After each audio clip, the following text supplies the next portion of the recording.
At 5 a.m., my alarm went off, but not the usual beeping sound.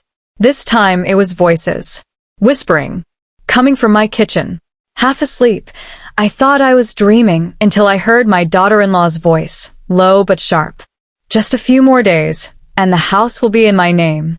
My eyes shot open. Excuse me, what? I froze in bed, my heart racing. The house. My house? Let me back up for a second. I'm Martha, 62, and after losing my husband last year, my son insisted I move in with him and his wife, Emily. She was all smiles. Don't worry, Mom. You'll never be alone again. Yeah, well, turns out that smile was fake as her eyelashes. At first, everything seemed fine. She'd cook breakfast, call me Mom, and post cute family pics with me in them. But lately, she'd been acting weird. Changing a Wi-Fi password, locking her office, whispering on the phone. And that morning, that whisper in the kitchen confirmed it. Something shady was going down. I slipped on my robe, crept toward the door, and peeked through the hallway. The kitchen light was dim, but I could see her, Emily, sitting at the table with some papers spread out. She wasn't alone. A man sat across from her, tapping on a laptop. I couldn't see his face, but I heard her say, "Once she signs the medical papers, the property automatically transfers. She won't even realize it." My blood ran cold. I stumbled back, barely breathing. Medical papers? Transfer? What the hell was she plotting? I went back to my room, shut the door quietly, and sat on the bed shaking. My son, Ryan, had left early for work, so it was just the two of us in the house. And the woman he married, the one who called me Mom, was trying to steal everything my husband and I worked for. That moment, something inside me switched. I wasn't just a sweet old lady anymore. Nope. I was going to find out exactly what Emily was up to and stop her before she destroyed my family. But I couldn't just accuse her. No one would believe me. Ryan worshipped her. So I decided to play her game quietly. What Emily didn't know was that I had security cameras installed years ago, hidden ones she didn't even know existed. And that day, I turned every single one on. What I caught on those cameras changed everything. For the rest of that day, I acted normal. I smiled at Emily when she came upstairs, even thanked her for making coffee. But inside, I was boiling. She looked at me like she always did, fake sweet, sugar-coated evil. "Morning, Mom. You sleep okay?" "Yeah, Emily. I slept just fine, if you count hearing your evil little plan as part of my morning routine." Once she left to run errands, I grabbed my phone and logged into my old security app. The cameras were hidden in simple places, the corner of the hallway, under the shelf near the kitchen, and one behind a photo frame in the living room. And sure enough, there she was, sitting with that same mystery man again. Papers everywhere. She had her laptop open and was scanning some documents. The audio was a little fuzzy, but I caught enough to make my stomach twist. Once she signs these, I can submit them to probate. The ownership shifts quietly. No legal fuss. Then the man said, "You sure she'll sign without reading?" Emily laughed, that cold, confident laugh. "Please. She's old. She trusts me. I'll tell her it's just some insurance update. She won't even look." I swear I almost threw my phone across the room. My own daughter-in-law was planning to scam me into signing over my home. I felt betrayed, angry, but mostly heartbroken. After my husband died, I let her in, trusted her, cooked for her, watched her like my own kid. And this is what I got in return? That night, I couldn't sleep. My brain was spinning. I needed proof, something undeniable. So the next morning, I decided to test her. Over breakfast, I smiled casually and said, "Emily, honey, those insurance papers you mentioned, do you still need my signature?" Her eyes flickered for a split second, surprise, then fake calm.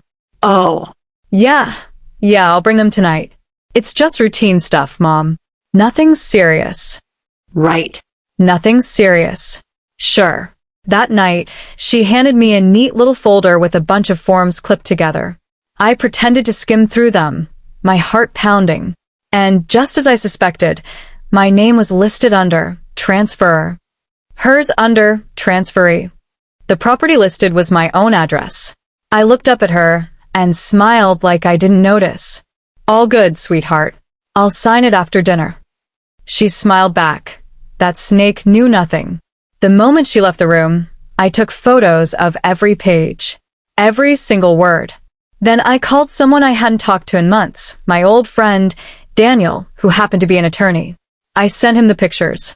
5 minutes later, he called back. His voice was sharp. "Martha, if you had signed those, you'd have legally handed her your house. She's pulling a property fraud scheme. Don't sign anything." And that's when I realized this wasn't just some greedy stunt. It was a full-blown setup. The next morning, I was done playing nice. If Emily wanted a game, she was about to lose it.